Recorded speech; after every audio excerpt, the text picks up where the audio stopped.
অপরদিকে দেবরাজ ইন্দ্র ব্রজবাসীদের দ্বারা পুজো না পেয়ে রাগে অহংকারে বশীভূত হয়ে পুরো ব্রজবাসীকে বিধ্বস্ত করবার সংকল্প করলেন। সেই জন্য তিনি পুরো ব্রজভূমিতে মুষলধারে বৃষ্টি, ঝড় ও বজ্রপাত করতে লাগলেন, যেন এক মহাপ্রলয় শুরু হয়েছে। ব্রজবাসীরা তখন ভয়ে ভীত হয়ে শ্রীকৃষ্ণের কাছে গিয়ে বলতে লাগলেন, হে কৃষ্ণ, হে ভক্তবৎসল, ইন্দ্রের প্রকোপ থেকে পুরো ব্রজবাসীকে আপনি রক্ষা করুন প্রভু। তখন শ্রীকৃষ্ণ তাদের বললেন, আমরা যখন গোবর্ধনকে পুজো করেছিলাম সেই সময় তিনি বলেছিলেন তিনি আমাদের রক্ষা করবেন, তাই চলুন আমরা তার কাছে যাই। এই বলে শ্রীকৃষ্ণ ব্রজবাসী সহ গোবর্ধনের তটে গিয়ে উপস্থিত হলেন এবং গিরিরাজ গোবর্ধনকে হাতের কনিষ্ঠ আঙ্গুল দিয়ে তুলে ধরলেন। এরপর সমস্ত ব্রজবাসী সহ গাভী ও অন্যান্য পশু পাখি এই গোবর্ধনের নিচে আশ্রয় নিলেন।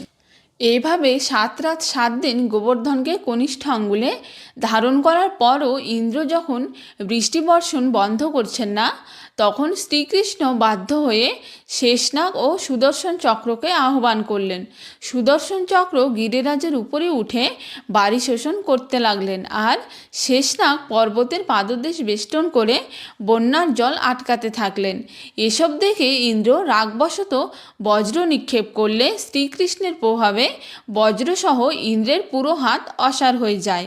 এভাবে 7 দিন কেটে যায়। এরপর শ্রীকৃষ্ণের নির্দেশে সুদর্শন চক্র ইন্দ্রদেব ও তার সঙ্গীদের ধাওয়া করতে থাকে। পরবর্তীতে ইন্দ্রদেব ভয়ে পালিয়ে গেলেন এবং তিনি বুঝতে পারলেন তিনি কত বড় অপরাধ করেছেন।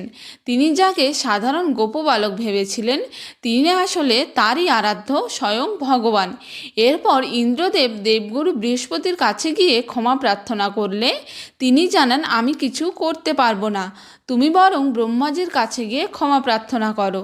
এরপর ব্রহ্মাজির কাছে গেলে ব্রহ্মাজি বললেন, শ্রীকৃষ্ণ গাভীকে খুব পছন্দ করেন, তুমি বরং এক কাজ করো, স্বর্গের সুরভি গাভীকে সঙ্গে নিয়ে তার কাছে গিয়ে ক্ষমা প্রার্থনা করো।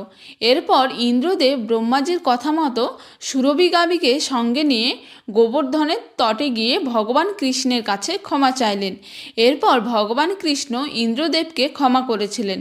এরপর ইন্দ্রদেব স্বর্গ থেকে আনা গঙ্গাজল দিয়ে ও সুরভি গাভীর দুধ দিয়ে শ্রীকৃষ্ণকে অভিষেক করেছিলেন এবং গোবর্ধনের তটেই 56 ভোগ দিয়ে ভগবানের পুজো করেছিলেন।